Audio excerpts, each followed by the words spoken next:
Greetings and welcome to another tantalizing episode of Making Things with Doc.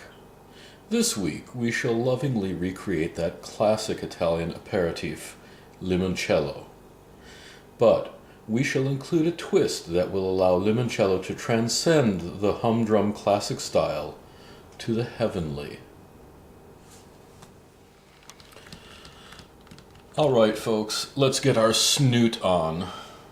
First, to transcend the classic style of the Italian aperitif limoncello, we shall want to take some lovely ginger root and slice it thusly, hopefully without slicing ourselves thusly.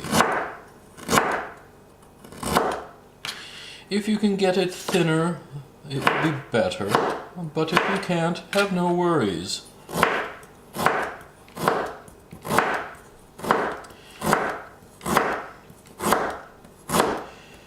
If you see too many pieces that are small, you must avoid these at all costs because they will cause your limoncello to go cloudy. And we do not wish to have cloudy limoncello.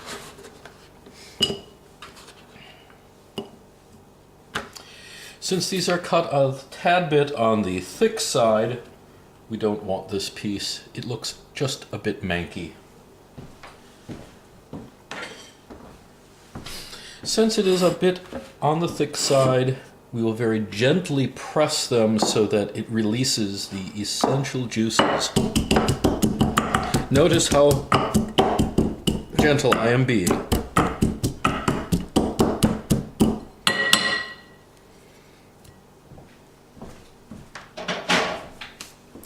Next, oh, an escapee.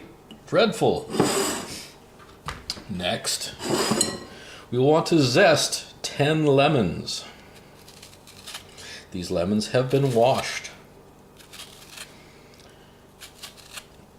And since this is a rather long and boring process, I'm not going to have you watch it. I shall just do this on my own. Remember, folks, get your snoot on. Hello, dear viewers. Here we are. We have stripped the skin from 10 lemons now, and we shall pour in 1 quart of the finest vodka available. Make sure you don't skimp on the quality of this, for if you do, it will not turn out as good.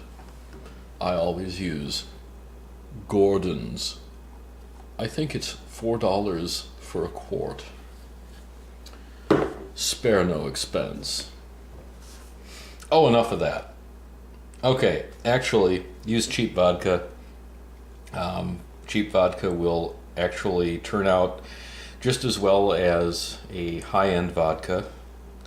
In fact, better because it's a better value. With the lemon and the ginger in here, it's really, you're not going to be able to tell the difference. So, now we've got, get your snoot off. Here we go. We have got the lemon and the ginger in vodka. And now, through the magic of video or something, we need to cover that and set it to rest for 4 days. And in 4 days' time, it will take up a lot of that good lemon flavor, and it'll be surprisingly lemon in color as well. I guess that shouldn't be too surprising, but right now it's fairly clear looking, and in 4 days it will be very yellow. Very nice. Now, the question is, now that that's done, what do you do with all of that? Well, the simple solution is going to be, my girls love lemonade, so I'm going to make lemonade for them. They don't get it that often because I don't make limoncello that often. I made a couple quarts of it a month ago and gave 1 quart away and have most of the other quart still in the refrigerator, but I thought it would be nice to make it again. And besides, I thought a little lemonade would be nice anyway. So 2 birds with 1 stone.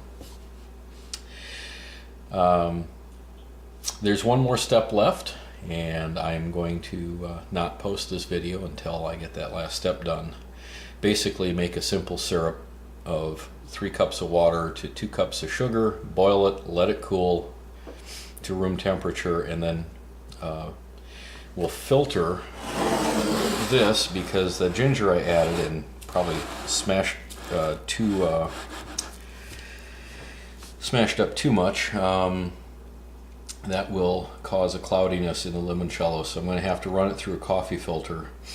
And well, first I'll run it through a mesh filter, and then I'll run it through a coffee filter, a paper one, and that will take a long time. It seems to take forever to drip through, so hopefully it will come out nice and clear like it did last time, and then I will give you a look at the final result when that happens. So thanks for watching. Have a good day, folks. Hey folks, Doc here. Well, it's time to finish up the limoncello. So we're going to make stuff with Doc. I remember last time we had grated lemon zest and put some chopped up ginger in here, sliced, and then gently mashed. And now what I need to do is filter it.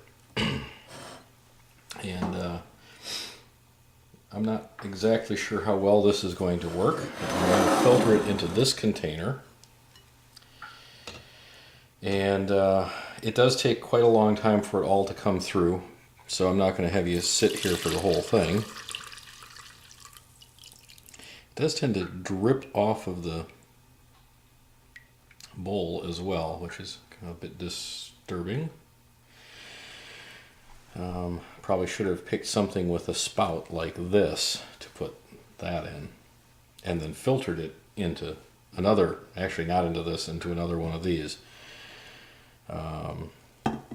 But this is what I have, so this is what I will use. Anyway, when we come back, the simple sugar will have cooled down. The simple sugar again, or simple syrup rather, is 2 cups of sugar in 3 cups of water, and then you boil it to dissolve, and then you have to cool it down. It doesn't have to be room temperature, but it certainly should be below the boiling point of alcohol. You don't want to drive the alcohol off of this, because otherwise what's the point? So when this is finished, we'll come back. Hey folks, Doc here.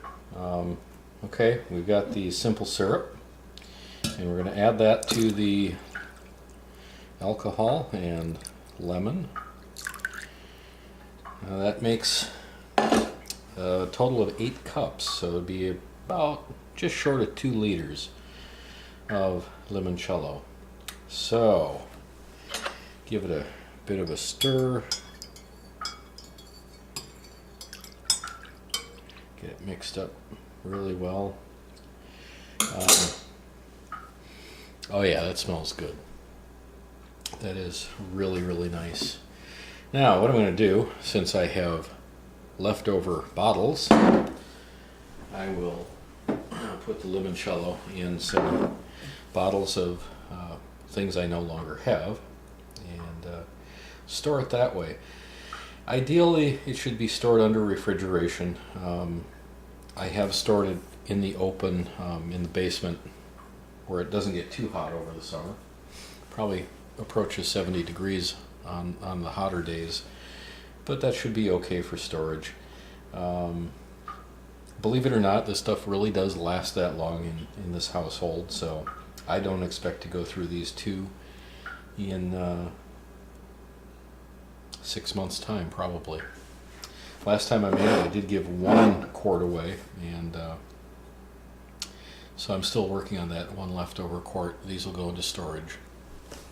So I hope you enjoyed that, and I hope you make it yourself. I will put the recipe in the description of the video. Have a great day.